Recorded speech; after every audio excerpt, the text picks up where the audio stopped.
Apakah Anda sering merasa cemas dengan hal yang belum terjadi?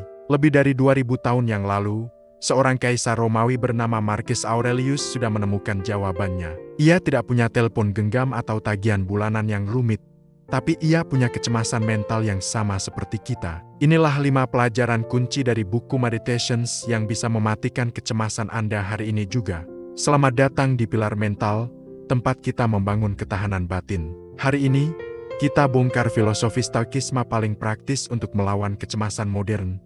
Langsung dari buku harian Sang Kaisar Stoik. Jangan hanya menonton, siapkan catatan, dan aplikasikan 5 pilar kebijaksanaan ini. Pertama, kendalikan yang bisa dikendalikan. Kecemasan sering muncul dari upaya kita mengendalikan hal-hal yang di luar kuasa kita. Misalnya, cuaca, lalu lintas, hasil pertandingan, atau opini orang lain tentang kita. Prinsip Stoikisme yang paling fundamental adalah dichotomy of control. Fokus pada niat dan tindakan Anda, bukan pada hasil. Niat dan tindakan adalah satu-satunya hal yang 100% bisa Anda kendalikan. Hasil dari niat dan tindakan itu, tidak. Aplikasi, saat cemas, bayangkan Anda sedang memegang kemudi kapal. Anda bisa mengendalikan arah kapal Anda, tetapi Anda tidak bisa mengendalikan badai di lautan. Daripada panik melihat badai, alihkan fokus pada bagaimana Anda memegang kemudi. Kedua, hidup hanya di momen ini. Kecemasan adalah rasa sakit yang dibayangkan di masa depan.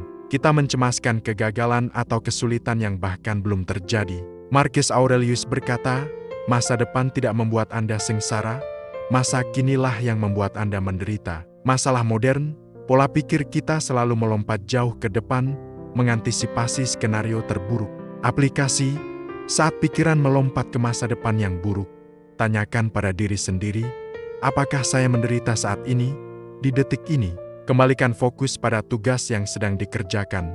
Kecemasan akan kesulitan hari esok akan hilang jika Anda berfokus pada kekuatan Anda di hari ini.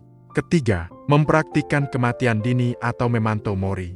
Pelajaran ini mungkin terdengar menyeramkan, tetapi sangat melegakan. Kesadaran akan kefanaan atau kematian bukan untuk menakut-nakuti, melainkan untuk memberikan perspektif dan urgensi positif. Jika hidup ini terbatas, apakah pantas menghabiskan waktu yang kita miliki dengan khawatir dan cemas yang tiada henti?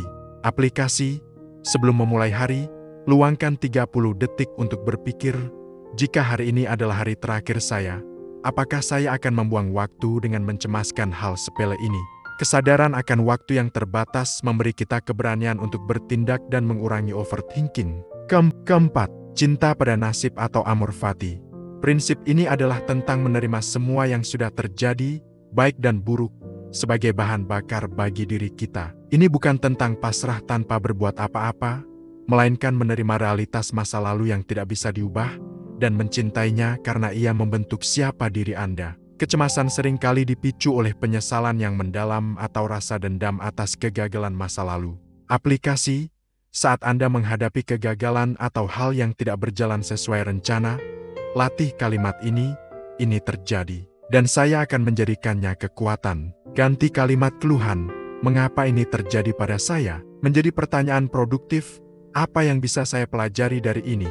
Kelima, melihat sesuatu dari atas atau the view from above.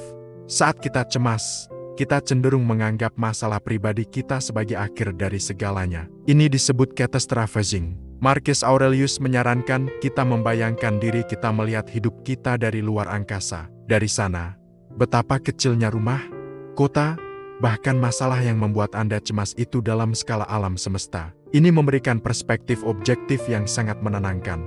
Aplikasi, ambil jarak dari emosi Anda. Lakukan jurnal dengan pertanyaan, jika masalah ini dilihat dari 5 tahun ke depan, seberapa besar dampaknya? Sebagian besar kecemasan kita akan terlihat konyol dari ketinggian tersebut. Jadi ingatlah, kecemasan seringkali adalah ilusi.